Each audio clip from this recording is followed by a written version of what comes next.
நீங்கள் சோலைக்குள்ளே நுழையிறப்ப மேலேருந்து தூரத்தில் எந்த சோலைக்குள்ளே நுழையிறோம்னு பார்த்தீங்க. மேலே உள்ள தூரத்தில் அது மேலே வெயில் அடிச்சது. அப்போ பளிச்சுன்னு தெரிஞ்சுது. எவ்வளோ பேர் நீங்கள் நோட்டீஸ் பண்ணீங்கன்னு தெரியல. Very good, very good. அந்த சோலையினுடைய மரத்தினுடைய டாப்பெல்லாம் காலிஃப்ளவர் மாதிரி இருந்தது. எப்படி இருந்தது? காலிஃப்ளவர் மாதிரி இல்லையா? ஸோ காலிஃப்ளவர் டாப்ஸ் ஷோலாவை மற்ற ஃபாரஸ்ட் இருந்து ஈஸியாக ஐடென்டிஃபை பண்ணுறதுக்கு அதுதான் வழி. அப்புறம் சோலைக்குள்ளே நுழைஞ்சிட்டோம். உங்களை நேச்சுரலாக நீங்கள் வந்துட்டு போனதுக்கப்புறம் கொஞ்சம் விஷயம் தெரிஞ்சவங்க வாட் இஸ் அ ஷோலா அப்படின்னு கேட்டால், இன்னைக்கு காலையில் சொல்லி கொடுத்தனே, வாட் இஸ் அ ஷோலா சொல்லுங்கள். டெம்பரேட் வெட் எவர்கிரீன் ஃபாரஸ்ட். டெம்பரேட் வெட் எவர்கிரீன் ஃபாரஸ்ட். இன்னொரு வார்த்தையும் சேர்த்துக்குவாங்க, மோன்டேன், MONTAN, மோன்டேன் டெம்பரேட் வெட் எவர்கிரீன் ஃபாரஸ்ட். நம்ம simply it's enough if you say temperate wet evergreen forest. இதுக்கெல்லாம் காரணம் சொன்ன ஒவ்வொரு வேர்டுக்கும். டெம்பரேட்னா என்ன, ஏன் வெட்டு, ஏன் evergreen. So difference between evergreen and deciduous உங்களுக்கு தெரியும் இல்லையா? சொல்லிக்க பாருங்கள், நிறைய சாயில் கீழே கிடக்கு பாருங்கள். சாயிலில் கிடக்குது இல்லையா? காய்ந்த இலைகள், சருகுகள், ஆனாலும் பச்சையாகவே இருக்குது. அத்தனையும் பச்சை இலைகள் இருந்துக்கிட்டே இருக்கு இல்லையா? நேற்று சொன்னனே, சோலை என்பது ஒரு கூட்டு குடும்பம் மாதிரி. எப்படி? தளிர் துளிர், கொஞ்சம் பச்சையானது, நல்ல பச்சையானது, பழுத்தது, மஞ்சளானது, சருகு மட்டுமே கீழே விடும். அது மேலே நடக்கிற நம்ம. இதுக்கு பேர் லீஃப் லிட்டர்னு பேர். என்ன பேர்? Leaf litre. Leaf litre. அது மேலே உட்காந்துருக்கீங்க. You are not sitting on the soil, you are sitting on the leaf litre இல்லையா? உள்ளே நுழைஞ்ச உடனேயே உங்களுக்கு ஒரு வித்தியாசம் தெரிஞ்சிருக்கு. சோலைக்குள்ளே நுழைஞ்ச உடனேயே உங்களுக்கு அப்படியே அந்த சொர்க்கத்தின் நிழல் படிஞ்ச மாதிரி இருந்திருக்கு இல்லையா? நேற்று கூட்டிகிட்டு போனேன் யூக்கல் ரோஸு, வேட்லு, பைன், அதுக்கெல்லாம் என்ன பேர் சொன்னீங்க? சுடுகாடு. நீங்கள் வெறும் சுடுகாடு இல்லை, எக்கலாஜிக்கல் கிரேவியார்ட். என்ன பேர்? Ecological graveyard. அப்படி சொன்னால் இதை நட்டு வச்சு வளர்த்தி இந்த காட்டை கெடுத்தவங்களுக்கு மனசு கஷ்டமாக இருக்கும். அதனால இன்னொரு பேர் சொல்கிறோம், பாலிஷ்டா green desert. என்ன பேர்? green desert. Because we are unable to see any animal there, including எந்த இன்செக்டும் பார்க்கல, பறவைகளும் பார்க்கல, மேமல்ஸும் பார்க்கல, ஈவன் ரெப்டைல்ஸ் ஒன்றும் பற்றல. அங்கே உங்களுக்கு பயோடைவர்சிட்டி ஜீரோ. பயோடைவர்சிட்டி இன்னைக்கு காலையில் சொன்னோம் இல்லையா? பயோடைவர்சிட்டினா என்ன, அது இன்னைக்கு முழுசாக இங்கே பார்க்க போகிறோம்னு. Variety and variability in all living species, in all in flora and fauna, living organisms. அதுதான் பயோடைவர்சிட்டி சொல்லணும். அண்டர்ஸ்டாண்ட் பண்ணிட்டீங்கன்னு ஒரு எழுதிட்டீங்க. இங்கே பாருங்கள், 100% பயோடைவர்சிட்டி, 100% பயோடைவர்சிட்டி. அப்படி சுற்றி பாருங்கள் தலையை, 100% பயோடைவர்சிட்டி தெரியும். ஒவ்வொரு மரமும் ஒரு மாதிரி, ஒவ்வொரு மரமும் ஒரு மாதிரி இல்லையா? அதே மாதிரி மரத்தை மரமாக பார்த்தது யார்? தனியாக ஒரு மரத்தை பார்க்க முடியாது. அங்கே யூக்கலிப்டஸ் பார்த்தீங்கன்னா கீழேருந்து மேலே வரணும் ஒரே மாதிரி போயிட்டுருக்கும். ஆனால் இங்கே மரத்து மேலே பாசி படர்ந்துருக்கு, மாசுன்னு சொல்லுவோம். பாசி படர்ந்துருக்கு, கொடி படர்ந்துருக்கு இல்லையா? நிறைய பெப்பர் படர்ந்து வரும்போது பார்த்து இப்போ பேச போகிற பற்றி. Okay right. அப்போ பயோடைவர்சிட்டி ரிச்சாக இருக்கக்கூடிய 100% பயோடைவர்சிட்டி இருக்கக்கூடிய ஒரு காடு தான் இந்த சோலைக்காடு. என்ன காடு? இங்கிலீஷ்காரனால சோலை உச்சரிக்க முடியல. என்ன சொல்றாங்க? என்ன ஸ்பெல்லிங் அதுக்கு? SHOLE. இப்போ முதல்ல இருந்து ஆரம்பிப்போம். சோலைக்குள்ள நுழைஞ்சிங்க. நுழைஞ்ச உடனேயே உங்களுக்கு சொன்னேன், சொர்க்கத்தின் நிழல் படிந்த மாதிரி மனசெல்லாம் சந்தோஷம். மனதுக்குள் மத்தாப்பு இல்லையா? அதையே நெஞ்சுக்குள் மாமழை, நெஞ்சுக்குள் மாமழை பெஞ்ச மாதிரி ஒரே சந்தோஷம். அதில் நீங்கள்லாம் வாயை திறக்கிறது கூட மறந்துட்டீங்க. அப்படி ஒரு 100% சைலன்ஸில் வந்தீங்க. I have to appreciate you. ஒரு பையன் மூச்சு விடுறது கூட முதல்ல விட்டுட்டு வந்தீங்க. I was observing. Wonderful group, wonderful group. அப்படி சைலண்ட்டாக வந்தீங்க. அப்போ கொஞ்சம் தூரம் வந்தோடனே செடியெல்லாம் ஒரு பையன், எங்கே நம்ம பையன் எக்ஸ்பீரியன்ஸு, இன்னொரு பையன் பக்கத்து வீட்டு பையன் எங்கே அவன் என்ன பண்ணான், வழக்கம் போல் மரத்தை கட்டி பிடிச்சான். கட்டி பிடிக்கிறது அவன் பொழுதுபோக்கு. யார் பாவம் அந்த பையன் ஜாக்கிரதையாக இருக்கட்டும். அந்த மரத்தை கட்டி பிடிச்சான். நான் உடனே சொன்னேன், உன்னை ஈவ்டீசிங்கில் போட போகிறேன். ஈவ்டீசிங்கில் ஏன் சார் அப்படின்னா, நீ மரத்தை கட்டி பிடிச்சிட்டேன் சார். மரத்தை கட்டி பிடிச்சா ஈவ்டீசிங்கில் போடணுமா? February 14 தரீங்க நான் பொண்ணுகளோட மரத்தை தான் சார் கட்டி பிடிக்க போகிறேன். அப்படியா? ஆனால் இங்கே கட்டி பிடிச்சது தப்பு. ஏன்னா மரமெல்லாம் தாவணி கட்டியிருக்கு, பாறையெல்லாம் தாவணி கட்டியிருக்கு. நான் உட்காந்துருக்க பாறை பார் தாவணி கட்டியிருக்கு, இந்த மரத்தை பார் தாவணி கட்டியிருக்கு, அந்த மரத்தை பார் தாவணி கட்டியிருக்கு. மரமெல்லாம் பச்சை பசேல்னு தாவணி, பசுமை தாவணி தாவணி கட்டியிருக்கு. அதை கட்டி பிடிச்சா சும்மா விடுவாங்களா சொல்லு? போடணுமா வேணாம்? ஈவ்டீசிங்கில் கட்டாயம் போடும். அப்போ அந்த தாவணிக்கு, பசுமை தாவணிக்கு பச்சை பசேல்னு மரம் பூரா, பாறைகள் பூரா படர்ந்து இருக்கும். வரும்பு பார்த்துருப்பீங்களே, பாறை பூரா இருந்தது. அப்படியே வியப்பாக இருந்து பார்க்குறதுக்கே பிரமிப்பாக இருந்த ஒரு சீன் பார்த்தீங்களா இல்லையா? வரும்போது லெஃப்டில் நம்மளை விட ஹைட்டாக இருக்கிற பாறை பூரா என்னவா இருந்தது? பசு இல்லையா? அதுக்கு மாசுன்னு இங்கிலீஷில் பேர். சார் அதுக்கு என்ன சார் மாஸ் தானேன்னு சும்மா சொல்லியிருப்பீங்க. அந்த மாஸ் சாதாரணம் இல்லை. முதல்ல இந்த டெம்பரேட் கிளைமேட்டில் பாறைகள் உருவானதுக்கப்புறம், பூமியில் முதல் மழை பெய்த பிறகு உருவான முதல் வெஜிடேஷன் அந்த மாஸ், MOSS மாஸ். அந்த மாசு எல்லா இடத்துலையும் இருக்கும். புகை இருக்கிற இடத்துல, பொல்யூஷன் இருக்கிற இடத்துல இருக்காது. இந்த சோலைக்குள்ள எங்கே பார்த்தாலும் இருக்கும். It's a pollution free land.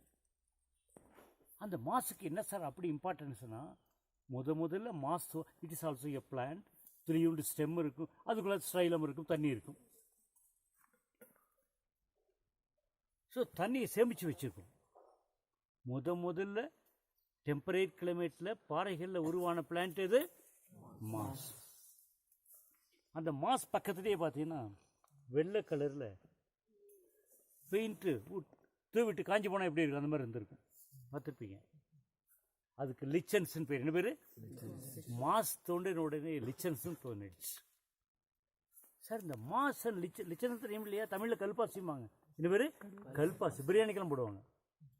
அதை கலெக்ட் பண்ணி கூட சில பேர் விற்கிறாங்க சில ஏரியாவில் திருட்டுத்தனமாக இல்லையா? கல்பாசி அல்லது லிச்சன்ஸ், LICN. சில பேர் லைக்கன்ஸுமா. இந்த ரெண்டுக்கும் ஒரு பிரிக்க முடியாத தொடர்புங்க. இந்த லிச்சன்ஸுக்கு தண்ணி சேமிக்க தெரியாது. லிச்சன்ஸுக்கு தண்ணி சேமிக்க தெரியாது. மாஸ் இருக்க துளி உண்டால் தண்ணி சேமிக்க தெரியும். அந்த மாசினுடைய ஸ்டெம்முக்குள்ளே தண்ணி இருக்கும். இந்த லிச்சன்ஸ் அந்த தண்ணியை கடன் வாங்கும். இந்த லிச்சன்ஸினுடைய இயல்பு என்னன்னா, அந்த தண்ணியை கடன் வாங்கினோடனே அந்த தண்ணீர் ஆசிடாக வெளியே வரும். ஒரு பாறை மேலே ஆசிட் பட்டால் என்ன ஆகும்? ஆசிடுடைய இயல்பு என்ன? அரிக்கும். இந்த ஆசிட் என்ன பண்ணுது? The acid produced from the lichens will disintegrate the rock into minute fragments. புரியுதா? அந்த லிச்சன்ஸ் இருந்து உருவான ஆசிடு அந்த பாறையை கொஞ்சம் கொஞ்சமாக உடைச்சிக்கிட்டே போகுது. அது 1000 லட்சம் வருஷங்கள், எத்தனை வருஷம்னு யாருக்கு தெரியும்? அந்த பாறை பல லட்சம் வருஷங்களுக்கு அப்புறம் இல்லாமல் போய் துளி துளியாக உடஞ்சி போனால் என்னவாயிரும்? சாயிலாக மாறிடும். என்னவாயிரும்? ஆக முதல்ல இந்த பூமியில் சாயில் ஃபார்மேஷனுக்கு அடிப்படையாக இருந்தது மாசும் லிச்சன்ஸ். மாசும் லிச்சன்ஸ். சார் இது எப்படி சார் உங்களுக்கு தெரியும்? நீங்கள் மேத்தமெட்டிக்ஸ் ஆச்சேன்னு கேட்பீங்க. எனக்கு காலேஜில் படிக்கும்போது ஒரு மேகசின் படிக்கிற பழக்கம் இருந்தது. அந்த மேகசினுக்கு பேர் இல்லஸ்ட்ரேட்டட் வீக்லி ஆஃப் இந்தியா. என்ன பேர்? Illustrated weekly of India. அதனுடைய ஆத்தர் ஒரு ஃபேமஸ் பர்சன், உலகம் பூரா தெரியும், ஒரு இங்கிலீஷ் ரைட்டர். அவர் பேர் குஷ்வந்த் சிங். என்ன பேர்? குஷ்வந்த் சிங். அவருடைய புக்கை கூட உங்களை படிக்க சொன்னேன். ட்ரெயின் டு பாகிஸ்தான் 1947 ஒரு புக்கை படிக்க சொன்னேன் இல்லைங்களா? அந்த புக்கு, அந்த ஆத்தர், அந்த எடிட்டர் என்ன பண்ணுவார்? காலம் ரைட்டர்னு இல்லஸ்ட்ரேட்டட் வீக்லி இருப்பாங்க. ஒரு காலம் மட்டும் எழுதுவாங்க, பக்கம் இல்லைங்க, பெரிய பேஜ். அது ஒரு காலம் மட்டும் எழுதக்கூடிய ஆத்தர்ஸ் இருந்தாங்க.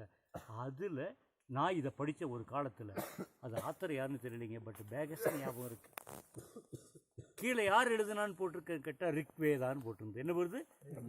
ஆக மொத்தம் ரிக்வேதத்தில் சாயில் எப்படி உருவாச்சுன்னு சொல்லக்கூடியது இந்த லிச்சன்ஸு மாசு சேர்ந்து உருவாச்சுன்னு இருக்குது. It is a science. It is a science. Okay. அந்த மாசு லிச்சன்ஸ் அப்படியே ரசிச்சுக்கிட்டே அதை தொட்டு தடவி பார்த்துக்கிட்டே கிழிக்காமல் அப்படியே பார்த்துக்கிட்டு அதை ரசிச்சுக்கிட்டு அதை அப்ரிஷியேட் பண்ணிக்கிட்டு அப்படியே உள்ள நடந்து வந்தீங்க. கொஞ்சம் லெஃப்டில் திரும்பி பார்த்தீங்க. ஒரு ஸ்ட்ரெச்சில் மட்டும் நம்ம கிராமத்தில் வயலில் மஞ்சள் இருக்குவே, அந்த மாதிரி இலை அகலமாக இவ்வளோ நேரத்தில் செடி இது பார்த்தீங்களா? நான் கூட கடைசியில் வந்தாங்கள பாருன்னு சொன்னேன். பார்த்தீங்களா? தரையோட தரையா இவ்வளோ ஹைட்டில் அப்படி மஞ்சள் இடம் மாதிரி இப்படி வந்தது, பச்சை பசேல்னு. அதுக்கு பேர் கெலந்தி ட்ரிப்ளிகேட்டாங்கிற ஆர்கிடுங்க. என்ன பேர்? கெலந்தி ட்ரிப்ளிகேட்டாங்கிற ஆர்கிட். நான் ஆர்கிட்னா என்னன்னு சொல்கிறேன். அதுக்கு முன்னாடி இந்த ஆர்கிட்ஸில் 2 டைப் உண்டு. ஒன்று டெரஸ்ட்ரியல் ஆர்கிட், இன்னொன்று எபிஃபைட்டிக் ஆர்கிட். டெர்ரான நேற்றே அர்த்தம் சொன்னேன். டெரஸ்ட்ரியல் ஈகோசிஸ்டம் சொல்லும்போது டெர்ரான சொன்னேன். சாயில் மண்ணில் விளையக்கூடிய, மண்ணில் பூக்கக்கூடிய, மண்ணில் விளைந்து பூக்கக்கூடிய செடி அந்த கெலந்தி ட்ரிப்ளிகேட்டாங்கிற ஆர்கிட். அந்த பூ எப்படி இருக்கும்னா, அந்த 2 இலைகளுக்கு நடுவில் ஸ்டெம் இவ்வளோ ஹைட்டுக்கு வரும், வந்து அப்படி பிங்க் அண்ட் ஒயிட்டில் அழகாக பூத்துரும். அது இப்போ பூக்காது, அது சீசன் செப்டம்பர் அக்டோபரில் வந்தால் பார்க்கலாம். புரியுதுங்களா? அதே மாதிரி எபிஃபைட் மரத்து மேலே பிரான்ச்சில் நீங்கள் வேண்டான்னு ஸ்கூலில் படிச்சிருப்பீங்களே, ஏரிஸ் ரிஞ்சன்ஸ், ஏரிஸ் கிறிஸ்பா, உபிரோனியா, இதெல்லாம் வந்து எபிஃபைட்டிக் ஆர்கிட்ஸ். என்ன orchid? What you mean by epiphyte? அதுக்கு ஆப்போசிட் என்ன? எபிஃபைட்டுக்கு ஆப்போசிட் என்ன? நான் ஒரு எக்ஸாம்பிள் சொல்லட்டுமா? நீங்கள்லாம் இப்போ பேரசைட். அப்பாவுக்கு எதுக்கு எடுத்தாலும் அப்பாட்ட காசு வாங்கி தான் எதை வேணாலும் பண்ணணும். February 14 இந்த பையன் அவன் கேர்ள் ஃப்ரெண்டுக்கு கார்டு கொடுத்தா கூட இவன் காசு இல்லை, யாரோட காசு? இவன் ஒரு நல்ல கார்டு கொண்டே இவங்க அந்த கேர்ள் ஃப்ரெண்டுக்கு கொடுக்குறான். அது 200 ரூபா அந்த கார்டு. அவன் கேட்குறான், ஏதரா உங்கள்கிட்ட காசு? எங்கள் அப்பாட்ட வாங்கினேன். நான் உங்கள் கேர்ள் ஃப்ரெண்டாக உங்கள் அப்பாவோட கேர்ள் ஃப்ரெண்டான்னு அவன் கேட்குறான். வெக்கமா இல்லை? பைசாவாக இருந்தாலும் உன் காசு இருந்து வாங்கி கொடு.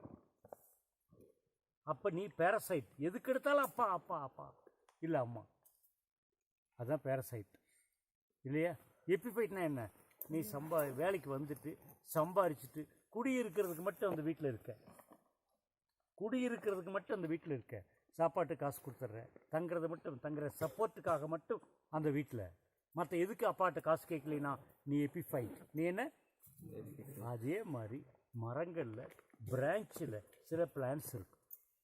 சில பிளான்ட் என்ன பண்ணும்? அதுக்கு உணவு முதல் கொண்டு அது மரத்துலேருந்து எடுத்துக்கும். நீ 18 வயசுக்கு முன்னாடி வரலாம், உணவு முதல் கொண்டு இருந்து எடுத்துக்கும். அப்போ அதுக்கு என்ன பேர்? Parasite, parasitic plants. எபிஃபைட்னா என்ன? மரத்து மேலே உட்காந்துருக்கு அந்த பிளான்ட்டு, பிரான்ச்சிலேருந்து எதையும் எடுக்காது, சப்போர்ட்டுக்காக மட்டும் உட்காந்துருக்கும்.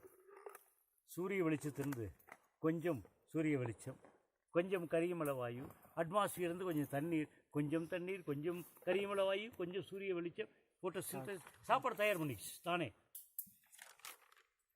அது எபிஃபைட். புரியுதா? அந்த மாதிரி ஆர்கிட்ஸ்லேயும் டெரஸ்ட்ரியல் எபிஃபைட்ஸ் இருக்கும், டெரஸ்ட்ரியல் ஆர்கிட்ஸ் இருக்கும், எபிஃபைட்டிக் ஆர்கிட்ஸ் இருக்கும். இப்போ நான் சொன்ன ஆர்கிட் கெலந்தி ட்ரிப்ளிகேட்டாங்கிறது என்னது? Terrestrial orchid. சார் முதல்ல ஆர்கிட்னா என்னன்னு சொல்லுங்கள் சார். ஆர்கிட்ங்கிறது ஒரு பூ வெரைட்டிங்க, ஒரு பூக்கும் தாவரம். சார் நிறைய பூக்கும் தாவரம் இருக்குது, மல்லிகைப்பூ இருக்குது, ரோஜாப்பூ இருக்குது, கனகாம்பரம் இருக்குது, டிசம்பர் இருக்குது. என்ன சார் இதில் பெரிய வித்தியாசம், பெரிய சிறப்பு? It's a highly evolved plant kingdom. ஆர்கிங்கிறது எப்படி? பூக்கும் தாவரத்தில் ஹைலி எவால்வ்டு. பூக்கும் தாவரங்களில் பரிணாம வளர்ச்சியினுடைய உச்சக்கட்டத்தில் இருக்கும் பூக்கள். அப்படி என்ன சார் அதில் வித்தியாசம்? ரோஜாவை எடுத்துக்க, ரோஜா அப்படி பிடிச்சின்னா சிகப்பு கலர் ரோஜான்னு வச்சுக்க, மேலே பெட்டல்ஸ் இருக்கும், கீழே தாங்கி நிற்கிறதுக்கு என்ன இருக்கும்? செப்பல்ஸ் இருக்கும். எல்லா பெட்டலும் ஒரே ஷேப்பில் இருக்கும். சிம்மெட்ரிக்கின் பேர் என்ன பேர்? Symmetric. All the petals are symmetric. எல்லா பெட்டல்ஸுக்கும் செப்பல்ஸ் இருக்கும். கீழே காம்பில் பிடிச்சிட்ருக்கேன், இந்த பக்கம் ஆர்கிடை பிடிச்சின்னு வச்சுக்கோ, முதல் வித்தியாசம் செப்பல்ஸும் இருக்காது. ஒவ்வொரு பெட்டலும் ஒவ்வொரு ஷேப்பில் இருக்கும், ஒவ்வொரு பெட்டலும் ஒவ்வொரு ஷேப்பில் இருக்கும். அசிமெட்ரி என்ன பேர்? இங்கே சிமெட்ரி ஆர்டினரி ஃப்ளவருக்கு, இங்கே அசிமெட்ரி. இதுக்கு செப்பல்ஸ் இருக்குது, இங்கே chappal. These are the 2 basic examples, basic differences. புரியுதுங்களா? ரெண்டாவது வெரி ரேர். நம்ம ஊரில் சாதாரணமாக பூக்காதுங்க, சாதாரணமாக பூக்காது. புரியுதா? ஸோ இதுதான் இந்த வித்தியாசம். இந்த ஆர்கிட் பூக்கள் ஒரு ஸ்பெஷல், ஹைலி எவால்வ்டு ஃப்ளோரல் கிங்டம்னு பேர். புரியுதுங்களா? அந்த ஆர்கிட் தான் நீங்கள் பார்த்தது. தரையில் இருக்கக்கூடிய ஆர்கிட், டெரஸ்ட்ரியல் ஆர்கிட். போகிற வழியில் அப்படியே பார்த்துக்கிட்டே வா, எங்காவது பிரான்ச்சில். நான் அங்கே ஒரு ஆர்கிட் பார்த்தேன் போன வருஷம் வந்தப்போ, லூயிசியா பெர்ச்சியான்னு பேர். லூயிசியா பெர்ச்சியான்னு பார்த்தா விளக்கமாக குச்சி மாதிரி இருக்கும், பச்சை பசேல்னு. அது பிங்க் கலரில் பூ அட்டகாசமாக பூத்துருக்கு. எங்கிட்ட ஃபோட்டோஸ் இருக்கு. இங்கேயும் பார்த்தேன், நீலகிரி சோழாலையும் பார்த்தேன். நீலகிரிஸில் ஊட்டி திரும்பி இல்லையா, அங்கே இருக்கிற சோழாஸ்லேயும் இந்த ஆர்கிட்ஸ் பார்த்தேன். ஸோ இப்படி ஆர்கிட்ஸு இப்படி பார்த்துக்கிட்டே வந்தீங்க. அப்புறம் திடீர்னு காதுக்கு இனிமையாக 2 குரல் கேட்டுது. ஒன்று குற்று குற்று குற்று கேட்டுதா இல்லையா? சொல்லுங்கப்பா.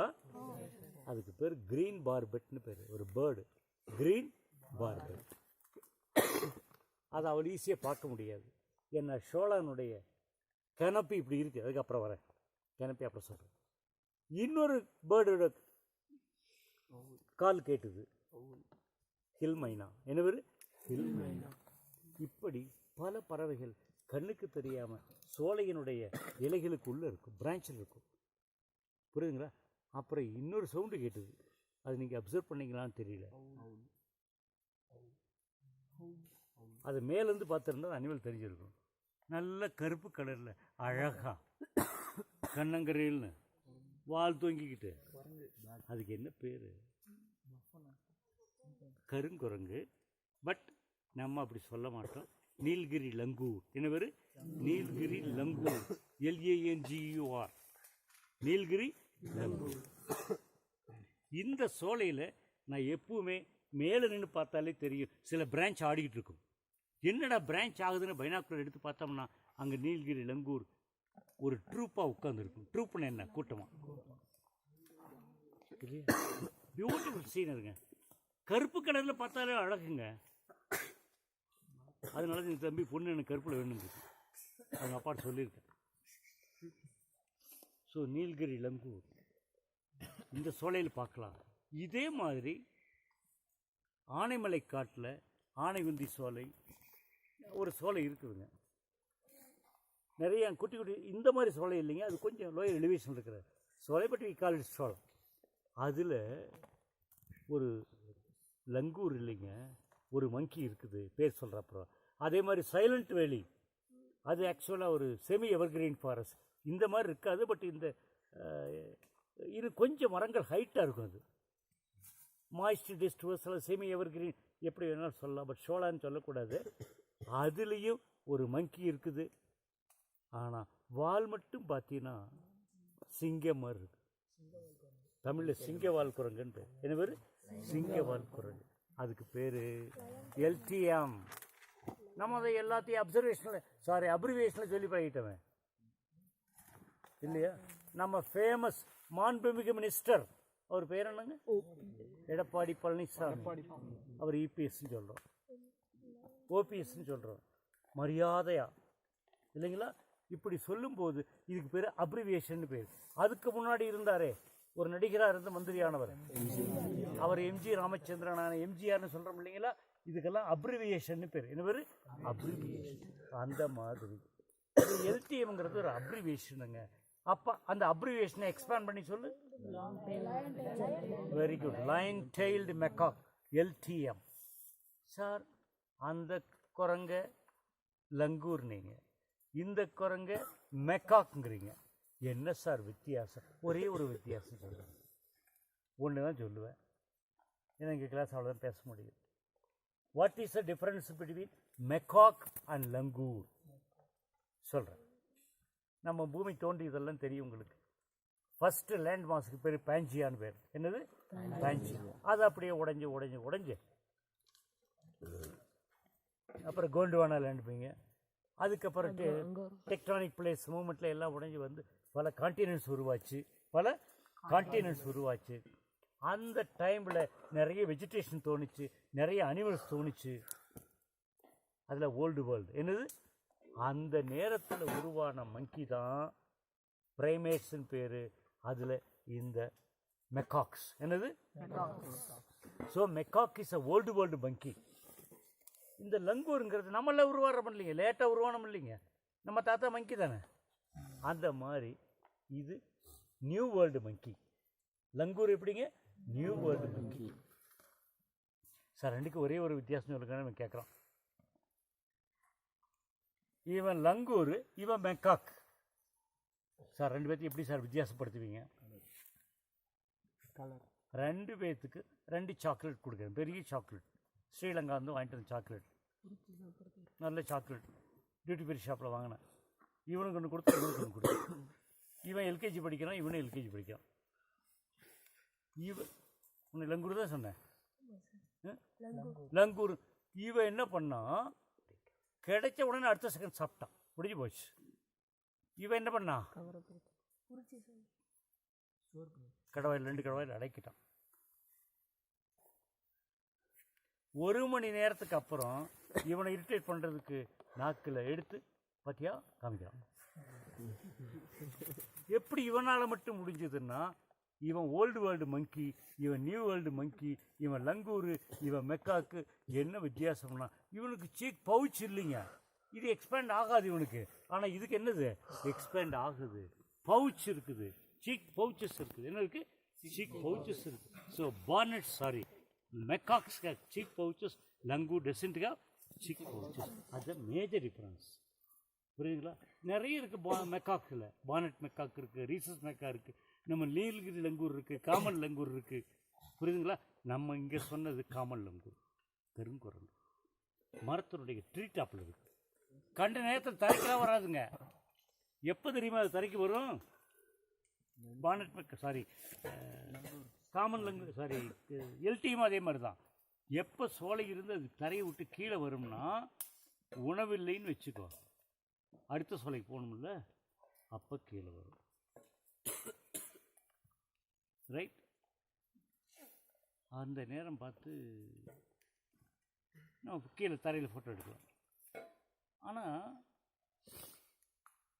சார் இது எப்படி சார், மேலேயே குடும்பம் நடத்தும், குட்டி போடுறதுன்னா மரத்து மேலே நின்று குட்டி போட்ட கீழே வந்து உடஞ்சி போயிடாது குஞ்சு அந்த குட்டி. அது என்ன பண்ணு தெரியுமா, காஞ்ச குச்சியெல்லாம் உடைச்சி அங்கேயே ஒரு கூடு கட்டிடும். அந்த கூட்டு தான் டெலிவரி போகும். அறிவான விஷயம், நம்மளுடைய முன்னோர் இல்லையா இல்லையா? அப்படி இந்த லங்கூர் இதெல்லாம் லீஃப் மங்கின்னு சொல்லுவோம் சில இடத்துல, சில கொழுந்துகளை சாப்பிடும். ஓகே, அதையெல்லாம் தாண்டி நம்ம வந்துட்டுருக்குறோம். இந்த இலையை பார்த்தீங்க, சரி பாருங்க, இதுக்கு பேர் காஃபி பிளான்ட். என்னது? காஃபி செடி. என்ன செடி சார்? இது எப்படி சார் இங்கே வந்தது? காஃபி நம்ம ஊர் இல்லையே அப்படின்னு சில பேர் நீங்கள் கேட்கலாம். சோலைங்கிறது 200% இல்லை, 300% இல்லை, எல்லாமே நம்ம நாட்டு செடி தான். அதுதான் நேட்டிவ் வெஜிடேஷன். ஷோலாவுக்கு என்ன பேர்? Native vegetation, native forest. நம்ம காடு, நம்ம அருமையான காடு, நம்மளுடைய தமிழ் மண்ணின் காடு அப்படி நம்ம மேற்கு தொடர்ச்சி மலையின் அருமையான காடுன்னு சொல்லுவோம். அப்புறம் எப்படி சார் காஃபி பிளான்ட் இங்கே வந்தது? காஃபியினுடைய ஜெனட்டிக் ஆரிஜின் எங்கே சொல்கிறோம்? பிரேசில். அதுக்காக இதை நம்ம செடி இல்லைன்னு இப்போ சொல்ல முடியாது. டைகரை பற்றி சொல்லும்போது, முதல்ல இந்தியாவுக்கு டைகர் எங்கேருந்து வந்துன்னா, from coldest part of Siberia. Tiger colonised India. எப்படி எங்கிருந்து வந்து? From the coldest part of Siberia. அப்போ டைகர் நம்ம டைகர் ரெடின்னு சொல்ல முடியுமா? அப்படி பார்த்தா நம்மளுமே இந்த பூமியில் இல்லை. அந்த மாதிரி போய் பாரு, நீக்ராய்ட்ஸுமா, மேங்கலாய்ட்ஸுமா, அப்போ மங்கோலியா, அது ஆப்பிரிக்கா, அப்போ இந்தியன் இல்லையா? ஸோ காலங்காலத்துக்கு முன்னாடி மனிதர்கள் தோன்றாத காலத்துக்கு முன்னாடி வந்து செட்டில் ஆனது வேறு நாட்டு செடின்னு சொல்ல முடியாது. இப்போ அதுக்கு ஒரு காலகட்டம் வச்சுக்கிட்டு தான் சொல்கிறோம். நிறைய பேர் மார்வாடி சேலத்தில் செட்டில் ஆகிட்டா அவங்க மார்வாடி இப்போ வந்திருக்காங்க, அவ்வளோதான். இன்னும் ஒரு 100 வருஷம், 500 வருஷம், 1000 வருஷத்துக்கு அப்புறம் போயிட்டான்னு வச்சுக்க, டிப்பிக்கல் சேலம் பீப்புள்ன்றோம் இல்லையா? ஈரோட்டில் போய் பாரு, இந்திராவில் நிறைய நார்த் இந்தியன்ஸ் இருப்பாங்க. இன்னொரு 200 வருஷத்துக்கு அப்புறம். ஸோ இந்த மாதிரி இது இப்போ நம்ம சோலையினுடைய பிளான்ட்டு தான். சோலையினுடைய இப்போ அந்த பெர்ரி இல்லைங்க, அந்த எந்த சீசன் எனக்கு ஞாபகம் இல்லை. அந்த டைமில் வந்து பார்த்தீங்கன்னா பிளாக் கலரில் பெர்ரி இருக்குது. காஃபி பெர்ரி தெரியுமில்ல, காஃபி பிளான்ட் இருக்கிறேன். இந்த மாதிரி நிறைய இங்கே வெஜிடேஷன் இருக்குது, நிறைய மரங்கள் இருக்குது, நிறைய கொடிகள் இருக்குது. ஆனால் இது அப்படியே ஒரு தலையை சுற்றிப்பாரு. அந்த எக்ஸாசிஸ் படத்தில் பேய் தலை சுற்றுவேன். ஏன் 360 டிகிரி உங்கள் தலை சுற்று முடியாது, 180 டிகிரி தான் சுற்ற முடியும். ஒரு சாட்சி சுற்றி பார்க்கலாம். உங்களுக்கு என்ன தெரியுது? கவனி, எங்கே பார்த்தாலும் மரமா, செடியா, சின்ன மரமா, பெரிய மரமா, புதர் செடியாக தெரியும். அப்படி தானே? கவனி. ஆனால் நம்ம அந்த க்ரீன் டெசர்ட்டில் பார்த்தோமே, கீழேருந்து அப்படி அண்ணாந்து பார்த்தா மேலே டாப்லேருந்து தெரியும், அவ்வளோ க்ரௌன் மட்டும் தெரியும். இங்கே பார், இதனுடைய க்ரௌன் தெரியும், அப்படி மாறி மாறி டாப் க்ரௌன் அது கண்டுபிடிக்க முடியும். அப்போ இந்த சோலையில் எத்தனை லேயர் வெஜிடேஷன் இருக்குது, எத்தனை அடுக்கு தாவரங்கள் உள்ளன. தமிழில் கேட்டால் தரையோட தரையாக ஒன்று இருக்குங்க பார், இந்த ஹைட்டில் சொல்கிறேன். தரையோட தரையாக ஒன்று இந்த ஹைட்டில், அதை வச்சுக்க ஒரு லேயர். இது செகண்ட் லேயர், இது செகண்ட் லேயர். புஷ்ஷியா இந்த ஹைட்டுக்கு மேலே வராது, அவ்வளோதான். அதுக்கு மேலே ஸ்மால் ட்ரீஸ், எப்படி ஸ்மால் ட்ரீ. அதுக்கு மேலே top canopy, top 4 layers, approximately 4 layers of vegetation. அப்போ ஒவ்வொரு லேயர்லேயும் நிறைய செடிகளும் கொடிகளும் மரங்களும் இருக்குது. டாப் லேயர்லேயும் ஏகப்பட்ட மரங்கள் இருக்குது. டாப் லேயரில் இருக்கக்கூடிய மரங்கள் எல்லாம் சன்லைட் வரதை நிறுத்திடும். நம்ம ஊரில் என்ன சொல்லுவோம், தென்னை மரத்தடியில் எதுவும் வளராதரான்னு சொல்லுவாங்க அப்பா. ஆனால் இங்கே பாரு, கம்ப்ளீட்டாக க்ளோஸ் ஆயிடுது. இப்போவே நமக்கு 5 மணி மாதிரி இருக்குது இல்லையா? Dark dense wood. அப்போ இப்படி இதெல்லாம் திரைவாகுதுன்னா துரியூண்டு கிடைக்கும்ல சன்லைட்டு, அதுலேயே சர்வைவ் ஆகி பழகிடுச்சு. இத்தனை லேயர் வெஜிடேஷன் இருக்குதுன்னா அப்போ இந்த இலைகள் எவ்வளோ இருக்கும் இல்லையா? எல்லாம் நான் தான் நேற்று சொன்னேனே, என்று துளிர்க்குதோ அது என்று எப்பொழுது விழும் என்பது நிச்சயிக்கப்படுகிறது இல்லையா? அப்போ துளுத்த இலை மறுபடியும் பெருசாகி மறுபடியும் படுத்து விழுந்து தீரணும். அதுக்குள்ளே மற்ற சின்ன இலையும் வந்துடும், எவர்கிரீன். அது மேலே நீங்கள் உட்காந்துருக்கீங்க இல்லையா? ஸோ நிறைய லேயர் வெஜிடேஷன் இருக்கிறதுனாலையும் நிறைய அடுக்கு தாவரங்கள் இருக்கிறதுனாலையும் இப்போ இன்னொரு கான்செப்டுக்கு வர, தென்மேற்கு பருவ காற்று கேள்விப்பட்டிருப்பியே. எப்படி தென்மேற்கு சவுத் வெஸ்ட் மான்சூன் ஜூன் 1ஆம் தேதி அடிக்கும்.